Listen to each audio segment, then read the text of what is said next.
هنگامی که یکی از آنها بمیرد گوید پروردگارا مرا دوباره به دنیا بازگردان. امید آنکه این بار اعمال خوب و شایسته ای را که ترک گفته بودم انجام دهم. به او گفته شود هرگز، این سخنی است که او میگوید و مورد پذیرش نیست و پشت سرشان برزخی است تا روزی که برانگیخته شوند.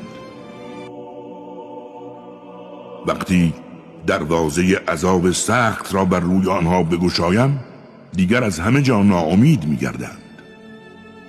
گویند پروردگارا شقاوت و بدبختی بر ما غلبه کرده بود و اعتراف می‌کنیم همه ما گمراه بوده ایم.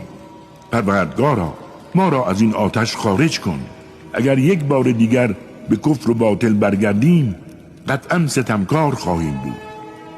خدا گوید به خاطر دستاوردتان به اعماق دوزخ روید و با من حرف مزنید. یادتان می آید هنگامی که در دنیا گروهی از بندگان من می گفتند پروردگارا ما به حقایق ایمان آورده ایم، پس از ما درگذر و رحم آور که تو بهترین رحم کنندگانی. اما شما آنها را مسخره می کردید و پرداختن به آنها باعث شد تا یاد مرا فراموش کنید و همواره به آنها